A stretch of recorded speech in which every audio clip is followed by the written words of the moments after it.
rencana Tuhan dan rahasia doa. Ada hubungan yang erat antara rencana Tuhan dengan kehidupan doa kita. Kita buka Alkitab kita dari Yeremia 29 ayat 11 sampai ayat yang ke-12. Sebab aku mengetahui rancangan-rancangan apa yang ada padaku mengenai kamu. Demikianlah firman Tuhan, yaitu rancangan damai sejahtera, bukan rancangan apa? Kecelakaan, untuk memberikan kepadamu hari depan yang penuh harapan. Dan apabila kamu berseru dan datang untuk berdoa kepadaku, maka aku akan mendengarkan kamu. Jadi Tuhan akan menyingkapkan rencananya yang indah untuk saudara, segala berkatnya yang terbaik apabila kita berdoa. Semakin banyak kita berdoa, semakin ngerti kita akan rencana Tuhan. Semakin kita ngerti kita mau hidup dengan rencana Tuhan, maka janjinya adalah apa? Tuhan akan turut bekerja dalam segala sesuatu untuk mendatangkan kebaikan buat kita. Daud dia tulis dalam Mazmur 31 ayat 20. Alangkah limpahnya kebaikanmu yang telah kau simpan bagi orang yang takut akan engkau, yang telah kau lakukan bagi orang yang berlindung padamu di hadapan manusia.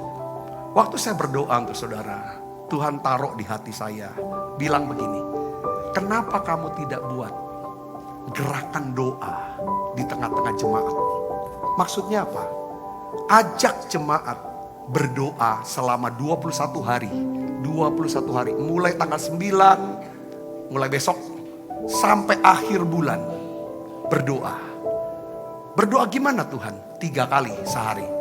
Berdoanya 3 kali sehari. Ini wajib. Jam berapa Tuhan? Terserah mereka. Tapi kalau bisa waktunya harus sama. Berapa lama berdoanya? Kasih tahu jemaat minimal sehari 3 kali doanya. Setiap doa minimal 3 menit. Lalu apa yang harus didoakan? Apa yang harus didoakan?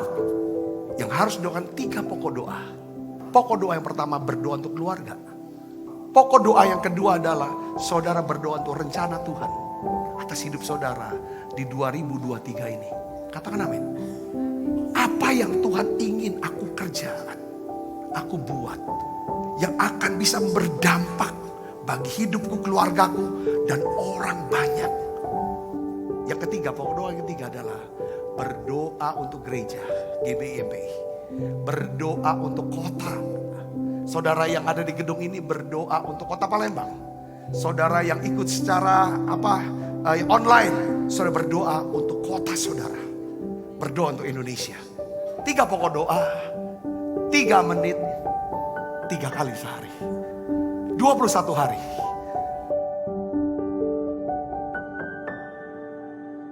Kita belajar dari Nehemia. Nehemia adalah juru minum raja. Saudaraku, kita baca Nehemia 1 ayat 4. Ketika ku dengar berita itu, duduklah aku menangis dan berkabung selama beberapa hari. Aku berpuasa dan berdoa ke hadirat Allah semesta alam. Jadi doa itu dimulai bukan karena kita ingin berdoa, tapi karena adanya kebutuhan. Kebutuhan untuk ditolong oleh Tuhan. Kebutuhan karena adanya masalah yang harus diselesaikan. Masalah bisa masalah kita, bisalah masalah keluarga kita, atau bisa masalah daripada orang lain. Itu yang mendorong kita berdoa. Ada 4 rahasia doa. Yang pertama, Nehemia berdoa berdasarkan karakter Allah. Jadi Nehemia memulai doanya dengan membuat daftar karakter Tuhan dan perbuatan Tuhan. Nehemia mengenal, dia kenal akan Tuhan. Dia kenal bahwa Tuhan itu baik. Makanya Nehemia berdoa dengan penuh keberanian di hadapan Tuhan. Nehemia 1 ayat 4 dan 5. Ketika ku dengar berita itu, duduklah aku menangis. Berkabung selama berapa hari, aku berpuasa, berdoa ke hadiratan Allah semesta alam. Kataku, ya Tuhan, Allah semesta alam, Allah yang maha besar dan dahsyat, yang berpegang pada perjanjian dan kasih setianya terhadap orang yang kasih kepadanya dan tetap mengikuti perintah-perintahnya. Kehidupan doa yang efektif dan penuh kuasa. Kalau saudara mau memiliki kehidupan doa yang efektif dan penuh kuasa, saudara harus memiliki pengenalan yang benar akan Tuhan. Saudara harus kenal bahwa Tuhan itu adalah Tuhan yang baik. Saudara, kalau ini dasar, ini fondasi dasar kita berdoa adalah saudara tahu kalau aku bicara sama Tuhan, aku berdoa kepada Tuhan, Tuhan mau dengarkan aku. Tuhan mau jawab aku.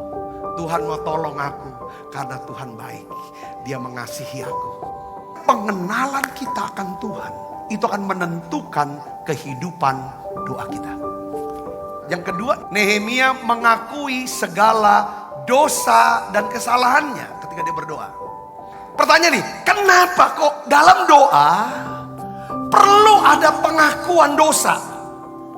Pengakuan salah, adanya pertobatan. Tuhan, ampuni dosa dan salahku Tuhan. Kenapa? Saya mau kasih tahu saudaraku perlunya. Pertama, setiap doa saudara akui di hadapan Tuhan, ampuni dosa dan salah saya. Untuk mengingatkan diri kita bahwa kita sedang menghadap Allah yang kudus. Jadi kita perlu dikuduskan oleh kuasa darah Yesus. Yang kedua adalah untuk mengingatkan betapa pentingnya kerendahan hati. Ya kan? Karena waktu kita berdoa, kita minta ampuni dosaku ya Tuhan. Sucikan aku dengan kuasa darah-Mu. Kita tahu ini kita nih sedang berlaku apa? Rendah hati. Ampuni aku Tuhan. Ampuni aku Tuhan. Kita butuh belas kasihan Tuhan. Kenapa kita harus ngaku?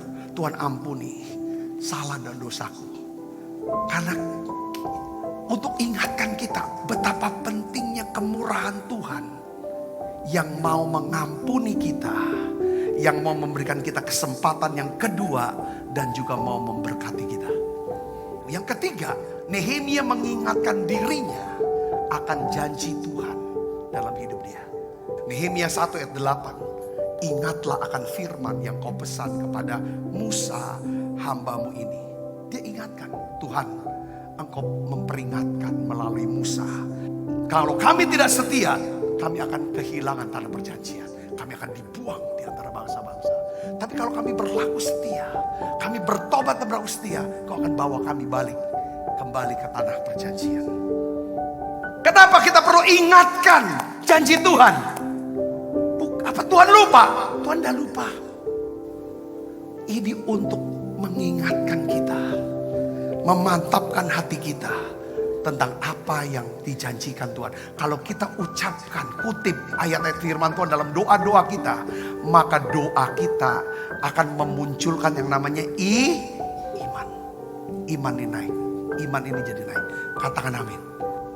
Yang keempat terakhir, Nehemia berdoa dengan spesifik. Doa yang jelas, katakan amin. Doanya jelas.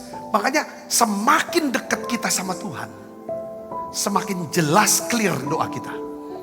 Boleh gak berdoa? Buat saya berhasil tahun 2023. Boleh kok. Tuhan senang saudara sukses, katakan amin.